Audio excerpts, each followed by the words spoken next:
আসসালামু আলাইকুম সবাইকে। আজকে আমি রোল বানাবো। রোলের আটাটা গুলে নিচ্ছি। ময়দা থাকলে ময়দা দিয়েও গুলি, আটা থাকলে আটা দিয়েও গুলি।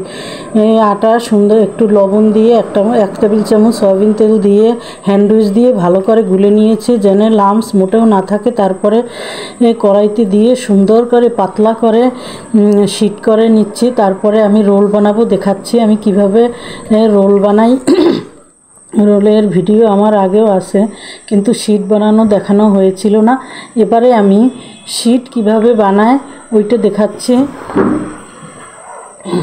আটা বেশি পাতলাও করা যাবে না, ঘনও করা যাবে না। এই যে কড়াইতে দেওয়ার পর চারপাশ থেকে দেখবেন উঠে গেছে, তাড়াতাড়ি উঠিয়ে ফেলতে হবে, বেশি ভাজা যাবে না, তাইলে রোলটা বানাতে অনেক অসুবিধা হবে। শিট বানানো আমার হয়ে গেছে। এখন আলু ভেজে নিচ্ছি। আলু যখন অর্ধসেদ্ধ হয়ে গেছে তখন কাঁচামরিচটা দিয়ে দিচ্ছি। কাঁচামরিচ একটু পরেই দেই, সবুজ থাকে, দেখতে ভালো লাগে, এই জন্য কাঁচামরিচ দিয়ে দিচ্ছি। একটি ম্যাগি মশলা দিয়ে দিচ্ছি। পেঁয়াজ লবণ তেল আগে দিয়ে দিয়েছিলাম ভাজার সময়।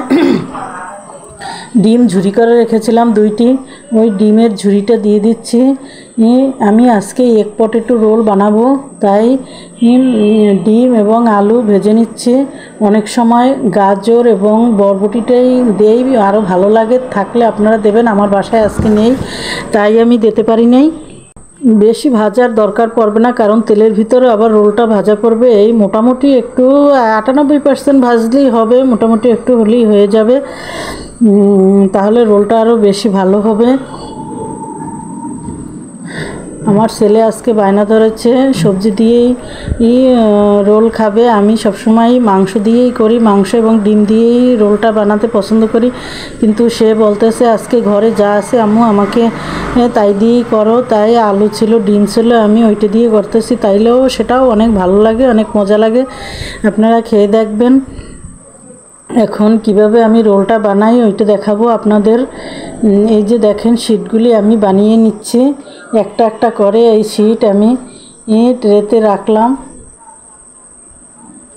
রেখে সুন্দর করে বিছিয়ে তারপরে পুরটা দিয়ে দেব। এখন আমি পুরটা দিয়ে দিচ্ছি এভাবে করে দিয়ে, এরপরে আমি ঘন করে একটু মোটা করে আটা গুলে নিচ্ছি। আটাটা চারপাশে সিলগালা করে নিচ্ছি, মানে আটাটা সুন্দর করে চারপাশে লাগিয়ে দিচ্ছি যেন সুন্দরভাবে রোলটা বানানো যায় এবং তেলে ভাজলে যেন খুলে না যায়। এই জন্য আমি সুন্দর করে চারদিক থেকে আটাটা সুন্দর করে ঘুরিয়ে ঘুরিয়ে সিলগালা করে নিচ্ছি। এখন কিভাবে রোলটা বানাই দেখেন। সরি, এভাবে না, ভুল হয়ে গেছে, ছেলের সাথে গল্প করতে করতে একটু ভুল করে ফেলেছিলাম। এইভাবে দুই পাশে আগে মুড়িয়ে তারপরে উপর থেকে মুড়িয়ে এভাবে করে রোলটা বানাতে হবে। বানাচ্ছি দেখেন, বানানো হয়ে গেল আমার। একটা রোল আমার বানানো হয়ে গেছে। এখন পাতলা করে আবার আটা আর একটা বাটিতে গুলে নিচ্ছি, ওটার ভিতরে ভিজিয়ে আমার ঘরে ঘিয়ে ভাজা টোস্ট ছিল ওইটাই দিয়ে দিচ্ছি। ঘরে যা ছিল ওইটা দিয়ে আজকে আমি রোল করতেছি, কিন্তু নর্মাল টোস্টটা দিলে বেশি ভালো হয়। ব্রেড গামস দিয়েও করি, ব্রেড গামস দিলে আরও বেশি ভালো হয়। ব্রেড গামস আমার নেই এবং নর্মাল টোস্টটা নয়, ঘিতে ভাজা টোস্টটা ছিল, ওটা দিয়েই করতেছি। একটু ফেটে গেছে, জোড়া দিয়ে দিলাম। আরেকটি শিট দিয়ে আপনাদের দেখাচ্ছি পুর দিয়ে কিভাবে রোলটা বানানো হয়। আজকে রোল বানানোই দেখাবো, ভেজে দেখাবো না। ভেজে দেখানোর ভিডিও আমার আগে একটা আছে, শুধু দেখাবো কিভাবে রোল বানানো হয়। বন্ধুরা দেখেন, একদম সহজভাবে বানিয়ে নিচ্ছি। আগের মতোই আবার সুন্দর করে চারদিকে আটা লাগিয়ে দুই সাইডে মুড়িয়ে উপর দিক থেকে এইভাবে করে রোলটা বানানো হয়। বানানো হলো। আমি এখন এইভাবে করে 2টা রোল আপনাদের বানিয়ে দেখিয়েছি এবং দেখালাম। দেখেন,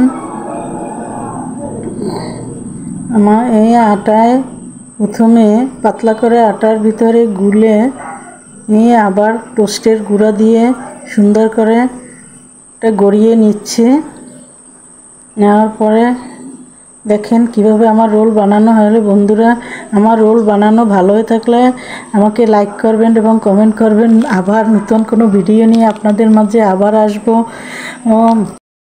আল্লাহ হাফেজ।